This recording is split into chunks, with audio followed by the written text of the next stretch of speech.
the #1 seed off the bye. They looked awesome last week in a shutout victory over Orville. Everybody kind of thought the Red Riders would give them a game. Wasn't meant to be. Bath at their place tonight, and boy, Brayden DeVito was taking a bath on them. Check this out. 17-yard touchdown. Look at the emotion. This senior getting everybody pumped up at the Whippet Athletic Complex. That's early on in the first quarter. Cutting back against the grain. Whoop! Gets by 3, 4, 5 kids wearing white uniforms. He's in there pretty much untouched on that play. Both 17-yard touchdown runs to start it off. And would you believe it, Travis, if I said he was going to do it again? Mr. Football right there. Dude's got my vote. He is just a stud. That made it 22-0 off the 42-yard run. Early second quarter, 21-yard dime into the end zone. Brady Bowman on the other end of this one. And the Whippets were absolutely steamrolling early on. Little play action fake. Here's Bowman now out of the backfield. Amazing blocking downfield, and he does the rest. Turns on the turbo boosters into the corner of the end zone, and the route is on. We are in running clock territory. It doesn't start until the third quarter, of course, but the Whippets are able to grow their lead that much. And now DeVito over the middle. Guess who?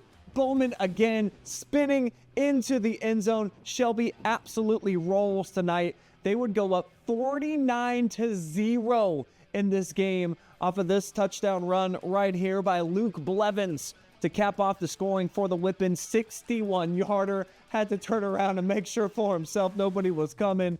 The Wildcats would tack on a meaningless touchdown against the JV reserves. 49-7. Shelby goes berserk, and Mr. DeVito, of course, did that again. How about 6 touchdowns tonight, Travis? You mentioned that he gets your vote for Mr. Ohio football.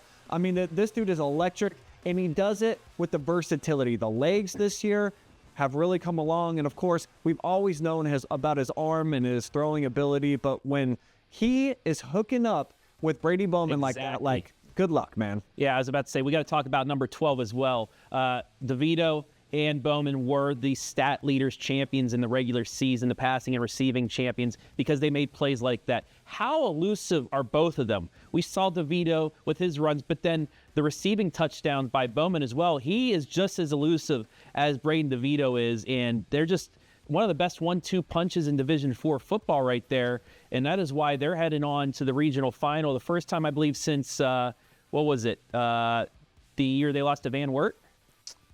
I think 2017. Maybe, I don't know. You're right. They did the 2020 year. Yeah. They did get there against Van Wert. But what a tradition they had over there at Shelby. And this team, it felt like they were destined, Travis, to get into a regional championship game. Of course, trying to get that bad taste out of their mouth, what happened to them at Arlen Field last year against Ontario. And I would say that is a distant memory now with this team coming out here. The first 2 weeks of the playoffs, and they outscore their opponents 91-7 so far. Certainly the #1 team in the state. It looks like they are a heavy state title contender right now in Division IV. Oh, but by far. I mean, they are just rolling. They're taking care of business. They're also taking it one game at a time. They know they're heavily favored in these games, but they're not overlooking their opponent, especially overlooking to possibly a team that they may be playing here locally in the regional final, Brian.